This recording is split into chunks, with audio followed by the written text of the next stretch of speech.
ini sekedar motivasi saja mungkin untuk teman-teman. Jadi nanti teman-teman sebenarnya sekarang kalau di jurusan teknologi informasi itu bidang pekerjaannya apa saja sih yang bisa saya isi gitu. Jangan khawatir, sekarang pekerjaan bidang IT itu sangat luas sekali ya, banyak sekali ya.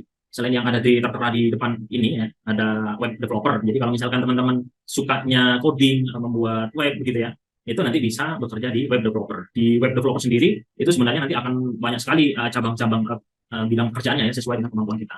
Kemudian ada UI UX design, pekerjaan front end-nya di desainnya, bagaimana tampilannya bagus, tampilannya menarik. Gitu. Kemudian ada IT support, bidang pekerjaan IT yang sebenarnya cukup ringan ya, biasanya ini diisi oleh tenaga-tenaga teman-teman yang baru lulus SMK atau teman-teman yang lulus di 2D3 gitu ya, IT support. Kemudian ada IT maintenance ya, ini juga bidang IT yang nanti bisa bisa diambil. Kemudian ada software developer, kemudian ada programmer, kemudian ada AI sama machine learning engineer mungkin, kemudian ada game developer. Nah, ini bagi yang suka mabar-mabar, yang suka game mungkin kalau memang hobinya senangnya di situ ya nggak masalah gitu, dilanjutkan saja. Cuma nanti selain kita bermain game, tapi kita juga harus masuk ke dalamnya, menganalisis bagaimana sih apa namanya game ini bisa bekerja, bagaimana AI-nya, bagaimana nanti tampilannya, environment-nya, pemrogramannya dan sebagainya.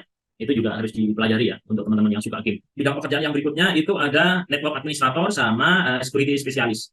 Kompetensi. Jadi kompetensi itu kalau menurut pengertiannya kira-kira seperti inilah. Seperangkat pengetahuan, keterampilan dan sikap yang saling terkait mempengaruhi sebagian besar jabatan, peranan dan tanggung jawab, berkolerasi dengan kinerja pada jabatan tersebut dan dapat diukur dengan standar-standar yang dapat diterima serta dapat ditingkatkan melalui upaya-upaya pelatihan dan pengembangan. Nah, itulah kira-kira pengertian dari kompetensi, bahwa kompetensi itu sangat dibutuhkan ketika masuk ke dunia kerja. Sertifikasi kompetensi sendiri itu adalah bukti tertulis yang diterbitkan oleh lembaga sertifikasi profesi yang terakreditasi yang menerangkan bahwa seseorang telah menguasai kompetensi kerja tertentu. Jadi keahlian kita ya itu tidak akan ada gunanya ketika kita masuk ke perusahaan kalau tidak disertifikasi. Ini benar-benar penting ya teman-teman ya. Kalau dulu zamannya saya itu tidak banyak sertifikat kompetensi seperti ini karena perkembangan teknologi informasi tahun-tahun 2000 sebelum tahun 2007 itu masih sangat minim gitu. Tapi sekarang dengan banyaknya perusahaan yang membutuhkan tenaga jaringan, yang membutuhkan tenaga teknologi informasi dan banyaknya brand atau merek ya, maka perusahaan sekarang nggak mau ribet-ribet gitu loh. Saya maunya calon tenaga saya yang memiliki kompetensi gitu. Dari mana membuktikannya? Ya tentu saja dari sertifikat-sertifikat. Perusahaan nanti tinggal mencari saja kompetensi apa yang sesuai. Katakanlah perusahaannya menggunakan produk-produk Cisco gitu ya. Maka perusahaan tinggal mencari orang yang memiliki sertifikat Cisco untuk dipekerjakan. Itu jauh akan lebih mudah untuk perusahaan untuk memilih karyawannya ya. Nah, ini adalah sertifikasi. Nah, kenapa sih harus ada sertifikasi? Nah, kenapa ada sertifikasi? Jadi gambarannya mungkin ya, gambarannya begini. Di dunia ini ya, di dunia jaringan begitu ya. Itu banyak sekali brand-brand, banyak sekali merek-merek ya, banyak sekali vendor-vendor yang mengeluarkan perusahaan, yang mengeluarkan produk-produk yang digunakan di jaringan. Jadi nanti kalau kita mungkin di Jakarta ke Mangga 2 nyari peralatan jaringan begitu ya, itu akan banyak sekali merek-merek gitu ya. Merek-merek itu banyak sekali gitu. Merek-merek itu juga banyak sekali yang dikeluarkan. Misalkan seperti Cisco ya, Cisco ada merek Cisco, kemudian ada Mikrotik ya, mungkin Anda kenal. Kemudian apalagi yang dikenal? Cisco, Mikrotik, kemudian ada Huawei, kemudian ada Alcatel-Lucent, kemudian ada TP-Link, D-Link dan sebagainya. Itu adalah merek-merek yang mengembangkan, yang memproduksi brand, yang memproduksi merek, yang memproduksi peralatan ya, yang digunakan di jaringan. Nah, dengan segala kecanggihan peralatan yang dikeluarkan itulah ya, dengan segala kecanggihan peralatan yang banyak itu, perusahaan itu nggak mau dong, misalkan nanti perusahaan uh, beli alat yang banyak, kemudian ternyata tidak bisa dioperasikan, ternyata tenaga teknisnya tidak mampu untuk mengoperasikan merek A, B, C yang dibeli oleh perusahaan. Ya, oleh karena itu pihak vendor, brand-brand ternama seperti Cisco, D-Link, Mikrotik dan lain-lain itu, dia juga mengeluarkan pelatihan, mengeluarkan modul, mengeluarkan jasa, kursus misalkan ya, itu untuk mempelajari produk yang mereka keluarkan. Cisco mengadakan CCNA, mengadakan apa namanya, mengadakan kursus. Nah, Mikrotik juga mengeluarkan MTCNA, kemudian dan lain sebagainya. Semuanya mengeluarkan pelatihan-pelatihan. Untuk apa? Supaya orang-orang ini paham tentang pengoperasian produknya, pengoperasian produknya, supaya paham gitu. Ya. Dengan begitu, setelah paham, dikasih pelatihan, maka dikasih sertifikasi. Ini karena kamu sudah selesai memahami dan bisa mengoperasikan, maka kamu saya kasih sertifikasi. Ya. Nah, dengan begitu perusahaan pengguna atau jasa pengguna karyawan ini nanti dia dengan mudahnya untuk mencari eh, orang-orang yang qualified di brand atau merek atau peralatan yang dia gunakan. Nah, perusahaan si A misalkan dia peralatannya semuanya Cisco yang digunakan ya. Yang digunakan Cisco misalkan semuanya. Maka perusahaan ini untuk mencari orang jelas mencari orang yang punya sertifikasi Cisco. Nggak mungkin dong menggunakan mencari orang yang punya sertifikasi yang lain gitu selain Cisco karena peralatan saya Cisco. Nah, buat apa saya mencari orang yang punya sertifikasi Mikrotik kalau peralatan saya Cisco kan begitu kan ya. Nah, itu kira-kira seperti itu. Ya. Itulah kenapa akhirnya para brand-brand ini mengeluarkan pelatihan dan mengadakan ujian sertifikasi dan memberikan sertifikat itu kepada orang-orang supaya nanti perusahaan itu lebih mudah untuk mencari orang yang qualified untuk mengoperasikan peralatan yang ada di perusahaan atau di kantor. Itu kira-kira seperti itu. Kenapa akhirnya muncullah brand-brand itu. Nah, sekali lagi, kalau sudah punya sertifikasi itu jauh akan lebih mudah untuk bekerja dan standar gajinya, kalau punya sertifikat Cisco level 1, CCNA, kemudian ada CCNP, kemudian ada CCIA yang expert base, gajinya ya luar biasa, bisa sampai puluhan juta. Kalau expert itu bisa 30 sampai 40 juta sudah. Tapi kalau yang baru-baru, baru CCNA misalkan, ya gajinya sudah lumayan, bisa sampai 10 sampai 15 gitu ya. Tapi itu akan jauh lebih besar dibandingkan dengan orang yang tidak punya sertifikasi. Dan perusahaan diuntungkan dengan orang yang punya sertifikasi. Kenapa? Karena kalau tidak punya sertifikasi, kompetensi, hanya punya ijazah saja, di mana ijazah itu kan sifatnya global gitu ya. Nah, kalau punya sertifikasi, kalau tidak punya sertifikasi masuk ke perusahaan, nanti perusahaan akan masih repot untuk mengadakan pelatihan atau training. Masih ada jangka waktu yang harus ditempuh untuk menguasai peralatan yang ada di perusahaan. Berbeda dengan yang sudah punya sertifikasi. Makanya orang yang punya sertifikasi itu standar gajinya itu jauh lebih besar daripada yang tidak punya sertifikasi. Nah, itu kira-kira kenapa harus ada sertifikat kompetensi gitu ya. Sekali lagi itu masalahnya brand saja. Bagaimana orang memahami terhadap brand-brand tertentu. Nah, sekarang dari beberapa brand itu kira-kira yang mana yang penting gitu sertifikasinya? Ya semuanya penting gitu ya. Teman-teman tinggal sekarang tunjukkan tekad, tunjukkan tujuannya kira-kira mau ke arah mana kerjanya. Incarannya kemana nih? Saya pengen bekerja di perusahaan A, B, C. Oh, di sana cari info. Ternyata peralatan networknya itu banyak yang menggunakan Cisco. Gitu. Oleh karena itu dari sekarang ya teman-teman harus mempersiapkan diri untuk mengambil kursus dan sertifikasi Cisco. Ya, tuh. Apakah sertifikasi saja? Sertifikasi saja itu sudah cukup untuk masuk perusahaan? Ya tentu saja. Melihat fenomena tahun 2010 ke belakang ini, karena banyaknya fenomena yang punya sertifikat dengan gaji besar itu, akhirnya sekarang orang pada berbondong-bondong untuk apa namanya orang pada berbondong-bondong untuk kursus dan mendapatkan sertifikat itu gitu. Dan banyak sekarang lembaga-lembaga kursus yang menjamin gitu ya, ayo kursus di saya nanti dijamin untuk lulus sertifikat A, B, C dan seterusnya. Nah, tentu saja ini baik untuk teman-teman yang dibantu untuk lulus sertifikat itu, akan tetapi poinnya yang paling penting jangan sampai salah kaprah karena sertifikat itu untuk melegitimasi untuk apa namanya untuk menulis apa keahlian kita baru ada sertifikat. Bukan ada sertifikat tapi keahliannya nggak ada gitu. Ini yang salah gitu ya. Bukan punya sertifikat tapi kompetensinya nggak ada. Alias sertifikatnya banyak copy paste karena sekarang untuk soal-soal sertifikasi CCNA, kemudian ada CCNP, MTCRE dan sebagainya. Itu di internet itu soal-soalnya sudah banyak. Kita tinggal copy paste untuk menyelesaikan sertifikasi itu. Tapi ingat akan rugi sendiri kalian kalau misalkan punya sertifikat tapi kompetensinya nggak ada. Lambat laun nanti akan ketahuan juga gitu. Dan makanya sekarang perusahaan-perusahaan itu akhir-akhir ini tidak hanya sertifikat saja yang diandalkan, yang dilihat, tetapi sertifikat itu plus diikuti oleh tes atau seleksi kemampuan teknis. Kalau punya sertifikat atau punya SIM-nya terlebih dahulu, otomatis sudah lolos di administrasi. Setelah itu baru ada seleksi atau seleksi kompetensi, seleksi teknis ya. Dites dulu nih, kasih perangkat nih. Sertifikatnya apa? Sertifikat saya Cisco Pak. Oh, bagus tuh. Kemudian masuk dites, kasih perangkat nih, tolong di setting. Saya kasih waktu setengah jam. Ternyata setelah di setting nggak paham, nggak ngerti apa gitu ya. Nah, itu juga jadi bumerang juga kita.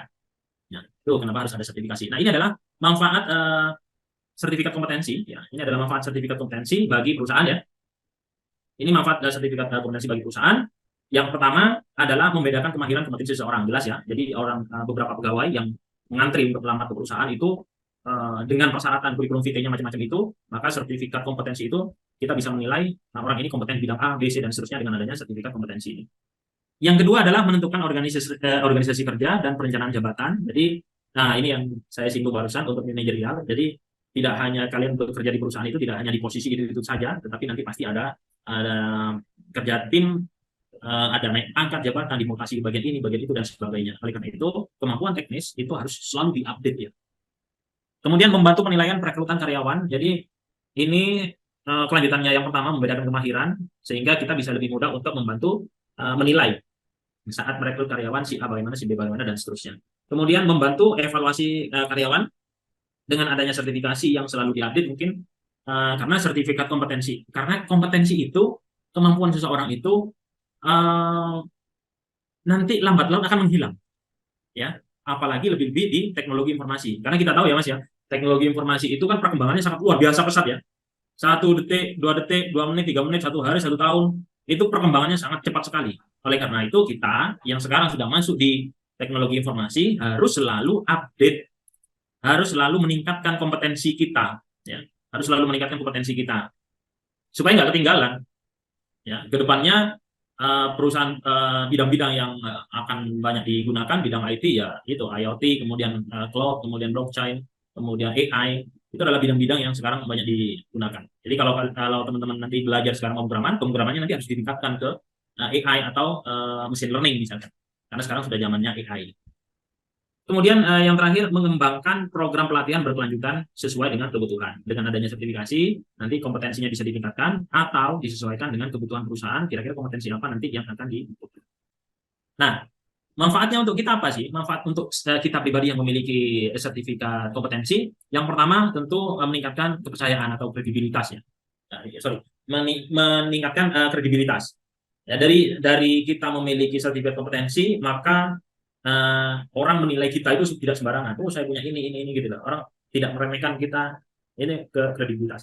Kemudian yang berikutnya meningkatkan gaji, jelas. Perbedaannya sangat signifikan ya untuk gaji ya. Jadi ini sangat signifikan antara yang fresh graduate yang tidak punya sertifikat kompetensi atau bahkan tidak punya kompetensinya dengan yang fresh graduate tapi dia punya sertifikat kompetensi dan punya kompetensinya, itu nilai gajinya, nilai tawarnya, daya jual kita itu jelas berbeda.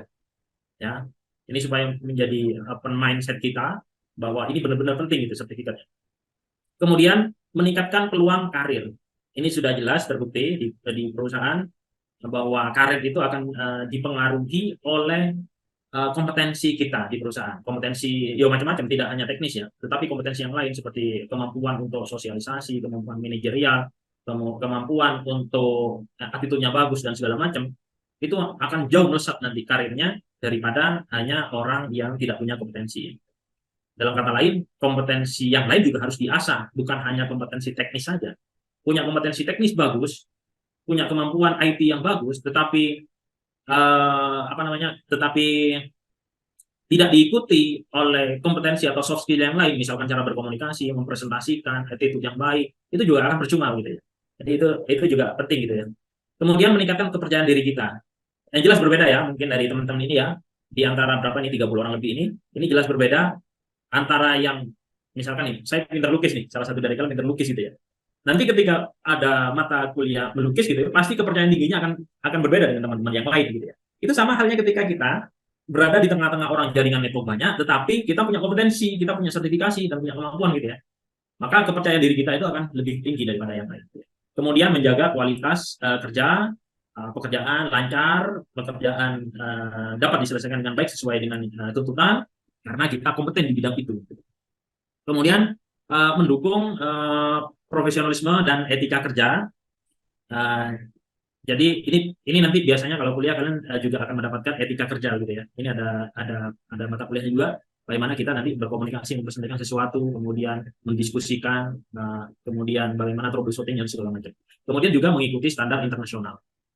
Ya, karena di Indonesia sendiri ada namanya BNSP, ada Badan Nasional Sertifikasi Profesi. Itu lagi gencar-gencarnya untuk membuka TUK, tempat uji kompetensi di seluruh Indonesia, yang bisa kita gunakan untuk ujian secara mandiri. Jadi teman-teman di sini jangan nunggu dari kampus untuk ikut kompetensi, tapi sebaiknya dari sekarang sudah mulai ikut nyari sertifikat kompetensi dan segala macam. Ada salah satu platform punyanya Onoway Purbo, punyanya Pak Onoway Purbo. Kalau teman-teman pernah mendengar atau pernah membaca, namanya Onoway Purbo. Itu punya LMS, Learning Management System, yang isinya itu jaringan-jaringan komputer, itu bisa kalian ikuti di dalamnya, bisa kalian daftar secara gratis, ikuti pelajarannya secara mandiri, ikuti kuliahnya secara mandiri. Kalau ada examnya kalian ikuti, jawab pertanyaannya sampai selesai. Kalau selesai semuanya, nanti akan mendapatkan sertifikat kompetensi dari Pak Ono. Dan di dunia jaringan di Indonesia, Pak Ono ini cukup dikenal, dan yang pegang sertifikat kompetensi itu biasanya cukup dinilai lah sama perusahaan kalau misalkan mau ini. Nah, itu teman-teman bisa nyari-nyari sendiri nih LMS yang free apa dan seterusnya. Karena untuk terus terang untuk punya sertifikat kompetensi itu nilainya cukup mahal ya. Kalau diinkludkan sama kursus itu bisa seperti cyber security itu bisa lebih dari 5 juta ke atas untuk ikut sertifikasinya saja ya. Kenapa mahal? Ya itu tadi. Karena kalau punya sertifikat kompetensi nilai jual kita itu sangat luar biasa mahal. Baik, kemudian ini saya coba buka BNSP ya. Jadi banyak sekali nih kalau kalian buka bnsp.go.id sudah ada eh, berapa ini? 2.000 LSP, lembaga sertifikasi profesi yang ada di Indonesia. Termasuk saya yakin di Unpam itu pasti ada LSP, lembaga sertifikasi. Itu teman-teman bisa sering-sering main ke LSP atau lembaga sertifikasi itu di Unpam, kemudian iseng-iseng ikut sertifikasinya. Kalau lulus dapat sertifikat. Cuma sertifikat itu ada masa aktifnya ya, ada masanya gitu ya. Biasanya antara 2 tahun sampai dengan 5 tahun. Tidak lantas kita punya sertifikat CCNA, misalkan setelah 10 tahun, 15 tahun kemudian masih bisa dipakai, itu belum tentu. Karena perkembangan teknologi itu terus berkembang, akhirnya kompetensi kita itu juga harus ditingkatkan. Seperti saya, karena kerjanya sudah dari tahun 2008, 2007, sertifikat-sertifikat CCNA itu sudah banyak yang expired ya, sudah banyak yang masakan kadaluarsa gitu ya. Dan saya tidak perpanjang, tapi mengambil sertifikat-sertifikat yang lain. Seperti sekarang kegemarannya IoT ya sudah saya ambil IIoT, Industrial Internet of Things gitu ya. Nah teman-teman dari sekarang dibiasakan seperti itu. Oke, lanjut. Nah ini dia beberapa kompetensi teknis yang beberapa kompetensi yang bisa kita ambil seperti keahlian teknis ada CCNA, kemudian CNCIA, kemudian MTCNA, kemudian ada kompetensi profesional, ada bahasa. Kalau bahasa, kompetensi kita itu kan diukur dengan menggunakan TOEFL atau IELTS gitu ya, atau DET gitu ya. Ini adalah kompetensi yang bisa diukur, kemudian ada lingkungan, kemudian ada kepemimpinan, ada kesehatan, keuangan. Nah, ini adalah beberapa kompetensi. Berikutnya adalah IT, khusus di bidang IT. Berikutnya khusus di bidang IT, IT certification. Nah, kalau kita lihat di sini, seperti bidangnya, bidang pekerjaan di bidang IT tadi kan banyak sekali. IT certification ya. Nah, seperti bidangnya, di sini untuk IT certification itu macam-macam. Ada yang developer. Developer juga ada sertifikasinya, macam-macam. Developernya ini menggunakan bahasa pemrograman apa itu. Kemudian ada mobile, kemudian ada big data, ya. Kemudian ada cloud, kemudian ada helpdesk, kemudian ada cyber security, nah ini yang cukup mahal, kemudian ada network, kemudian ada database, ada sistem admin, dan IT project management. Jadi banyak sekali keahlian-keahlian itu. Baik, yang pertama adalah developer. Jadi di developer sendiri, developer ini misalkan kita mau membuat sebuah website, aplikasi, Android, dan sebagainya, platform yang digunakan untuk membangun sebuah sistem itu ada C++, kemudian ada Microsoft Certification, ada Amazon atau AWS ya, Amazon, kemudian ada Adobe Certified Expert. Nah, ini yang kemarin saya ambil, ada Animate, Photoshop, sama Illustrator. Kemudian ada Certified Secure, kemudian ada Cloudera Certified, ada Oracle, Google, Red Hat, dan sebagainya ini ya. Nah, ini adalah yang developer. Kemudian untuk yang mobile, itu ada MTE, ada IBM, Android, Oni, Swift. Katakanlah misalkan, saya mau bekerja di IBM, menjadi seorang develop aplikasi. Maka alangkah baiknya yang kita ambil, yang kita persiapkan, itu adalah certified atau sertifikasi yang dari IBM. Jangan lantas kita mau masuk IBM, tapi sertifikasinya kita itu Android gitu deh. Nah, itu nggak akan berlaku di sini, karena berbeda gitu ya standarisasinya ya. Kemudian ada Big Data, ini yang sekarang lagi mahal ini. Ada Oracle, Microsoft, kemudian Cloudera, kemudian ada IMC. Ada yang cloud, ini juga sekarang yang lagi mahal. Saya lanjutkan. Kemudian ada helpdesk. Helpdesk ini adalah sertifikasi untuk membantu apa namanya, untuk membantu perbaikan dan segala macam ya. Misalkan ada Apple di situ ada certified-nya juga untuk membantu memperbaiki atau perangkat-perangkat dengan merek Apple. Kemudian ada cyber security, ini yang mahal ini ya. Ada certified ethical hacker dan segala macam. Ini mahal. Ya, untuk security ini mahal. Kadang kita kalau belajar jaringan, pertanyaan pertama biasanya minta diajari hack gitu ya. Oh, ajarin hack gitu. Nah, hack itu nanti dengan sendirinya, instingnya itu akan terlatih kalau kita sering-sering masuk di forum-forum cyber security itu. Itu yang pertama. Kemudian yang kedua, untuk belajar hacker itu kita harus belajar fundamentalnya dulu. Fundamentalnya apa? Ya fundamentalnya belajar dengan baik teori-teori dasar tentang jaringan. Nah, sekarang gimana mau nge-hack kalau kita saja suruh belajar IP address untuk menghitung IP address itu nggak bisa gitu. Nah, jadi belajar fundamentalnya dulu, insya Allah nanti lambat laun kita akan bisa sendiri gitu ya. Oke, lanjut. Kemudian ada network. Ini untuk yang sesuai dengan mata kuliah hari ini. Ada sertifikasi di network. Yang sekarang lagi banyak diminati untuk sertifikasinya ada McRotic Certified Network Associate atau MCCNA. Kemudian ada McRotic Certified. Kemudian ada Cisco. Ini adalah Cisco yang paling basic ya, Networking Associate. Ini untuk helpdesk atau IT support. Kemudian ada Cisco Certified Networking Professional (CCNP). Kemudian ada Certified Internet Network Expert. Ini yang paling tinggi. Ya, ini yang paling jos ini. Nah, kalau teman-teman ada yang punya ini, jangan kerja di Indonesia, kerjanya keluar saja ke Hong Kong kayak kemana gitu ya, dengan gaji yang sangat luar biasa tinggi. Kalau di Indonesia sangat dibutuhkan, tetapi imbal baliknya penggajiannya sedikit, kurang lah gitu. Ada CompTIA Network, kemudian ada database. Di database juga kalau misalkan ada yang suka ke database big data, itu ambillah Oracle, IBM, Mongo, Microsoft SQL dan sebagainya. Kemudian ada sistem admin, ada VMware. Nah, VMware ini yang sekarang saya gunakan ini ada VMware untuk infrastruktur as service. Jadi VMware di pecah-pecah. Kalau kalian pernah praktek mungkin ada namanya VirtualBox dulu. Nah, itu sama dengan VMware VirtualBox untuk membuat mesin-mesin virtual gitu ya. Kemudian ada CompTIA Server, kemudian ada Linux profesional, ada Red Hat Certified Engineer. Nah, saya kalau mengingat Red Hat ini adalah pekerjaan pertama saya itu sebagai Linux System Administrator, kebetulan pegangnya Red Hat 73 waktu itu. Kemudian ada Microsoft Certified Solution. Kemudian yang terakhir ada IT Management Project. Ini juga penting untuk seorang manajer, leader, ini penting untuk mengambil IT Project Management. Karena ini lebih luas cakupannya daripada yang teknis-teknis sebelumnya. Ini menggabungkan dari beberapa manajemen ya. Ada Scrum Master, nah ini yang banyak diambil ini. Ini yang banyak diambil. Oke, saya lanjutkan dulu karena waktunya sudah 14.58. Ini adalah bagaimana kita mendapatkan sertifikasi. Yang pertama, kita memilih jenis sertifikasinya. Kita goalsnya kemana nih? Saya mau expert di bidang network khususnya Cisco misalkan. Nah, kita pilih dulu Cisco. Kemudian cari tempat-tempat khususnya yang ada tesnya. Kemudian kita ikuti tesnya dan tersertifikasi. Sekali lagi, masa berlaku sertifikasi ini tidak panjang, itu 3 sampai dengan 5 tahun. Ya, tergantung nanti sertifikatnya apa yang diambil gitu ya. Kemudian inilah kesimpulan akhir pada pertemuan kita yang pertama ini. Pentingnya sertifikasi, jaringan komputer dalam dunia kerja, memilih sertifikasi, mempersiapkan diri, dan mempertahankan serta mengembangkan kompetensi yang sudah kita miliki. Nah, itu saja sharing kita hari ini. Mungkin ada yang mau ditanyakan.